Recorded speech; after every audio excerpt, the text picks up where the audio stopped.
Hey friends. Okay, so I'm gonna do something new in my video. Actually, it just kind of came to me. I was just sitting down and hearing the sermon, and I thought, oh man, I really want to talk about this on camera because I can encourage somebody, or they just need to, know or see the love of the Father for themselves. Maybe they're going through something, and this will just put a smile on their face. Well, so I created something. I thought, oh man, this would be awesome to do. Just these sporadic, real short videos, and they're called. I'm gonna call them pillow talks. You ever get together with some friends? Okay, maybe if you're a guy, probably not. But if you're a girl, back in grade school, I used to get together with the girls, and we would have pillow talks.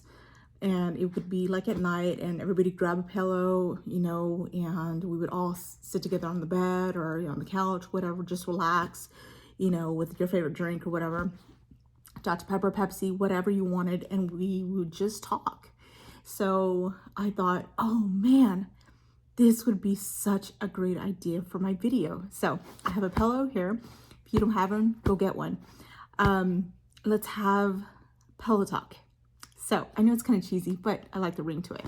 Anyways, I like this lighting. I got this lighting a couple of days ago, and I put it up, and it's so awesome. It sets the mood. It's perfect. If you're wondering about these lights, they're called. I brought the box though that way. The white rain lights, white LED rain lights, and anyways, I just love it. Just sets the tone for it, and just sets the tone just to have a conversation with the Father. So anyways, let's have a pillow talk. Okay, so excited about this one. So today, I dropped off my son, and him and his brother were talking. I mean, they were fighting. And Braden, he's the youngest. And I have two boys. If you first time on my channel, I have two boys. One who's 14 years old, and the other one is he's 9. He just turned 9. Well, anyways, the oldest one is in homeschool. The other one is in school. But the youngest one, he loves his brother. He absolutely loves his brother, and he loves to just help his brother out. He's just that kind of kid. He would take the shirt off his back so his brother could be happy. He's if Dason wants something done, or for himself, Braden will try to go do it for him. Like he's just like that. He's just a great kid. I'm very blessed to have him. So anyways, he today, and I have to put this out there. My son Dason, he hates when Braden gets involved, because he's like, Braden, let me do it. Like, if I want your help, I'll ask you. Well, Braden doesn't wait for he doesn't wait for Dason to ask him. He just goes and does it. I don't understand it, but he just loves his brother. So anyways, it's so awesome. So anyways, Dason gets a package in the mail. I think it was today, or was it yesterday? Oh God, I forget. Anyways, gets a package in the mail.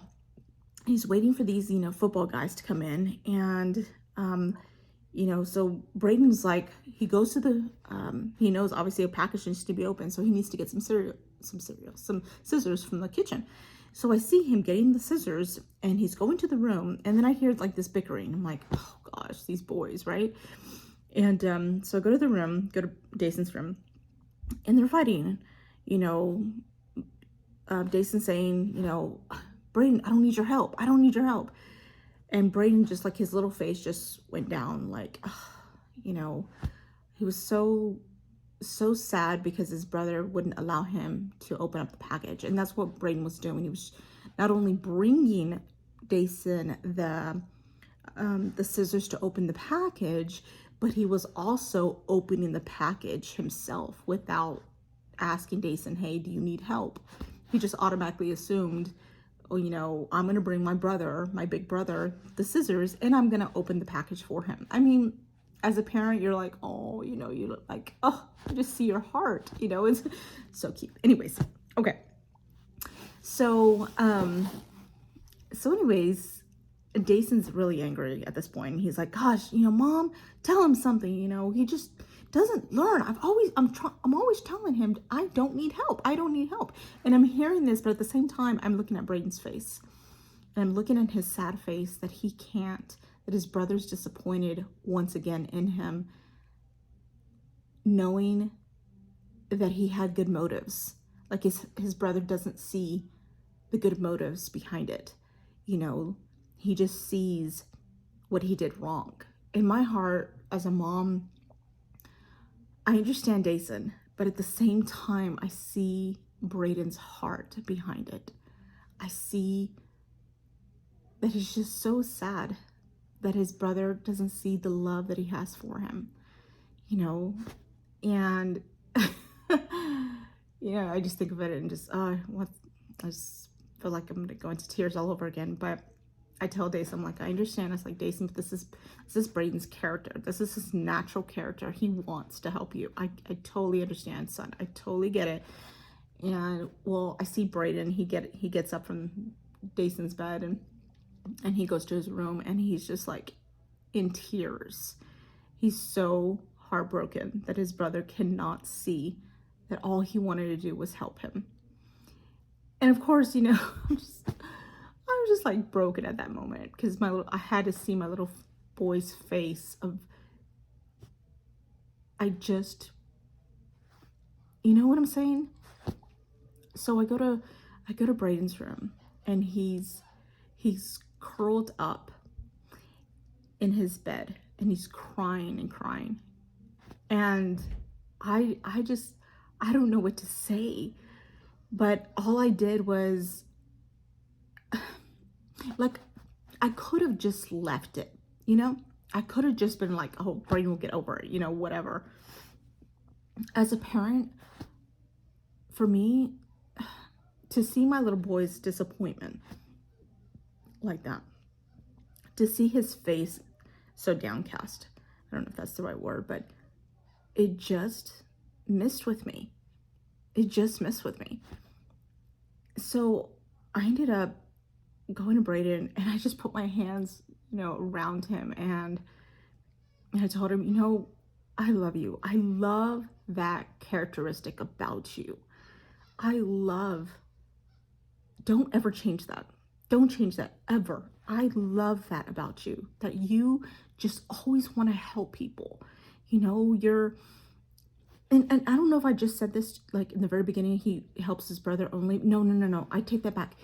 He's the type of son that he is willing to help.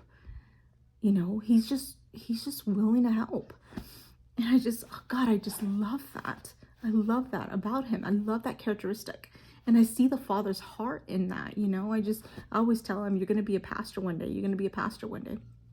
And because pastors, they have that, if you have a calling as a pastor, you know, you more than likely, you have that servanthood. It's just a natural, you love to help people, you know, a shepherd, you know, in him. And I always tell him, you're a pastor, you know, just like your dad. And so anyways, he says, so he's just like really, you know, sad and he's crying and he's like, Mom, all I wanted to do was help my brother. And I like, I was so like, I understood Dason, but at the same time, I was so mad. I was like, Dason, you know, like, I can't believe you can't see that he loves you so much, you know? But I couldn't, like I said, I couldn't just leave him downcast like that. I couldn't just let him, he'll get over it. I wanted to comfort him. And I told him, I don't ever want that to change in you. I want you to always be loving and kind. And that's the characteristics that Father has placed in you. And that, there's nothing wrong with that. There's nothing wrong with that at all, Braden. And after we had this talk, I saw that disappointment, those tears dry up, and that face that was once crushed was now happy. And he became a kid. You know, he continued to be that kid again, you know, that silly Braden of mine. And it just made my heart so warm. It felt so amazing. And, you know, and that was it. You know, I ended up just leaving out of his room. I'm like, oh, okay, awesome. Awesome. Now that's amazing. Like, yay, you know, knowing that my son was happy again. And I say all that to say this. If I'm like that as a parent, how much more Father? See, we go through disappointments in life all the time. I mean, I've made numerous mistakes. There's not one day that passes that I don't screw up in some way.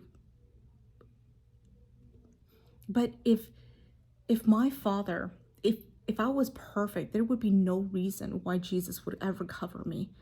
There would be no reason for him to cover me at all. If I was perfect, if my behavior was perfect, there would be no reason why he would have ever come for us. The Bible says that he died for the ungodly. Oh, friends, our behavior is not going to be perfect.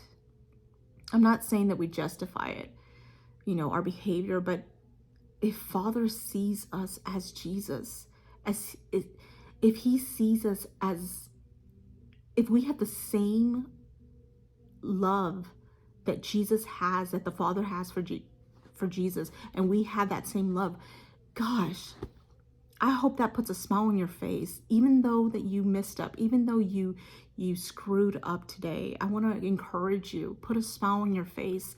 Father sees you and loves you identical to Jesus. He does not see your sins anymore. It's already been covered. It's been sent away. And you are loved and you are approved and you are accepted.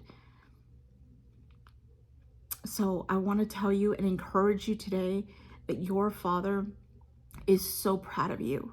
Your Father is on your side. And if God is for you, then who can be against you? What can come up against you? You know? So be encouraged. You are loved. Put a smile on your face because Father loves to see you smile. He loves to see you smile. You know? Okay. Talk to you later on the next Pillow Talk. Bye.